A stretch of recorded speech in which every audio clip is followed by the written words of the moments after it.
Keep the water consistent. Walang minsan malinis, minsan hindi.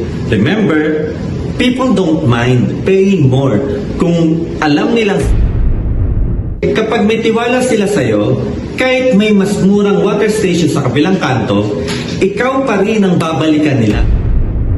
Hindi mo kailangan bumaba ng presyo. Panatag ka.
Ay, ano to? May butas. No, God! No, God, please, no! No! Magagawa, dalawa na eh. Hello, tawagan na natin si Mike. Para ito na bagong gano'n.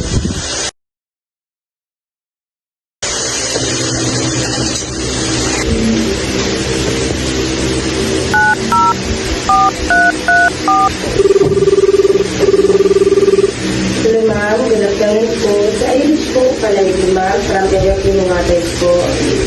Opo, may concern lang po kami pala sa galing po ma'am. Opo, may tulong lang. May butas po kasi siya sa bandang ilalim po. Opo, hindi na po namin magagawa ma'am. Kung gusto niyo po ma'am, may offer po kami na galing po. Ano po, brand new po siya ma'am. Maganda po yung quality. Nice. Ito ma'am. Opo. Mura lang po ma'am. Opo ma'am. 185 lang po. Opo. Okay, sige po ma'am. Salamat po. God bless po. Bye-bye.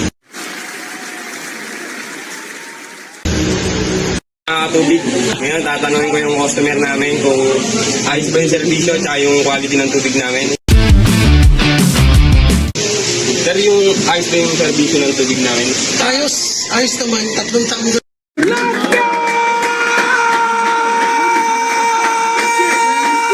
na ginagamit yung servisyo nila at saka yung tubig sa quality naman walang ibang lasa, maayos, malinis at saka hindi sasakit ang tiyan mo. Thank you, sir. Thank you, sir. Salamat. Kumusta na pala yung namin na yung servisyo natin? Ay, maayos. Okay lang.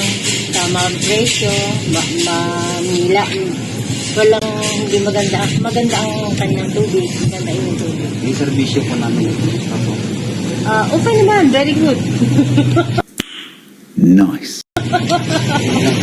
Maraming salamat po. Very good. Napakababait yun.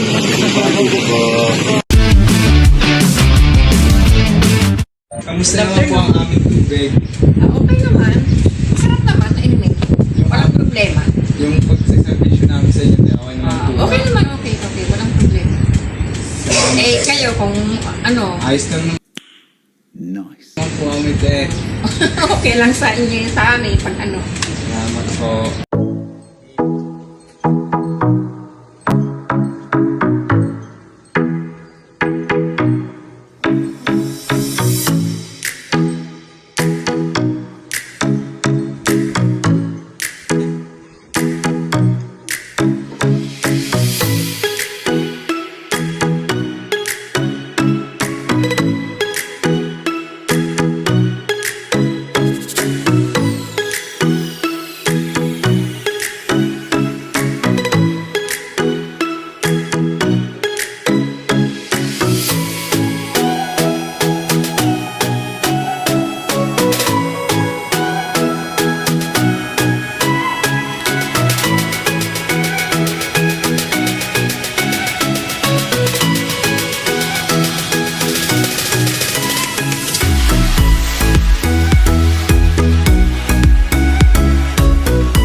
Yo! What's up mga katubig?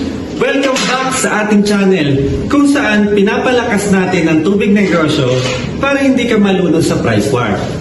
At kung bago ka pa lang dito, click mo na yung subscribe button at i-like ang video na to dahil today, ibubunyag ko ang sikreto kung paano hindi ka matatalo kahit bumababa ang presyo ng kalaban. Oo, narinig mo yon. May paraan para hindi ka matalo sa presyohan.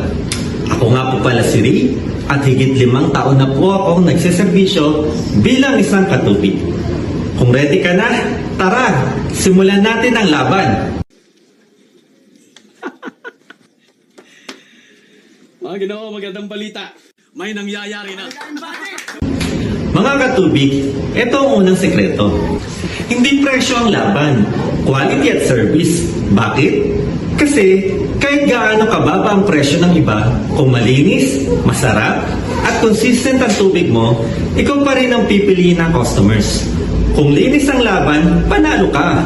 Kung lasa ang tinitingnan, balik ang suki. Kung consistent ang quality, ikaw ang tatatak. Tips na kailangan mong gawin. Gumamit ng tamang filtration system. And yes, ipakita mo yan sa customers. Transparency builds trust. Mag-offer ng free delivery. Keep the water consistent. Walang minsan malinis, minsan hindi. Remember, people don't mind paying more kung alam nilang safe at sulit ang tubig mo. Next secret, branding plus relationship equals loyal customers. Ito ang madalas di napapansin ng iba. Sa dami ng water station sa kanto, paano ka maalala? Simple. Gawing iconic ang brand mo. Gagawa ka ng unique na pangalan, malinis na logo, active na Facebook page, at syempre, alagaan ng suki. Tandaan ang pangalan nila, kamustahin mo sila, makinig sa feedback. Kasi kapag may tiwala sila sa'yo, kahit may mas murang water station sa kabilang kanto, ikaw pa rin ang babalikan nila. Hindi presyong laban, relationship. Okay mga katubig, ito yung hindi masyadong napag-uusapan pero sure win strategy. Ayusin ang operations mo. Hindi lang ito tungkol sa pag-iwas sa lugi, kundi para competitive ka kahit hindi ka sumasabay sa price war. Paano? Bawasan ang gastos. Tamang inventory, walang sobra, walang tapon. Energy efficient na makina. Wastong scheduling ng deliveries para di sayang ang gasolina. Magdagdag ng extra income streams tulad ng pagbebenta ng bagong galon, pagbebenta ng parts at accessories. Kung tipid ka sa gastos at may extra kita ka pa, hindi mo kailangan bumaba ng presyo. Panatag ka, kontrol mo ang laban. So ayun mga katubig, ang totoong sikreto para hindi ka matalo sa price war ay hindi ang pagbababa ng presyo, kundi ang pagiging mas magaling, mas maayos, at mas maalaga kaysa sa iba. Kung nagustuhan mo ang tips na to, hit like, mag-comment sa baba kung anong topic ang gusto mo next. At syempre, subscribe na para sa Tubig Business Tips. Shoutout po kina Shadow Alfalat, Miguel Percival, Cyril Enrique. Maraming salamat sa inyong suporta at sa inyo po ng mga manunood ngayon. Tandaan, sa water station business, hindi presyo ang laban, kundi quality, branding, at sistema. Kita-kits sa next video. Enjoy at God bless. Type nyo naman po ang word na laban sa comment section para malaman namin kung sino ang tumatapos ng video. At mapasalamatan po kayo. Kung gusto niyo naman po malaman ang sikreto para dumami ang customer sa tubigan, punta po kayo sa episode 3.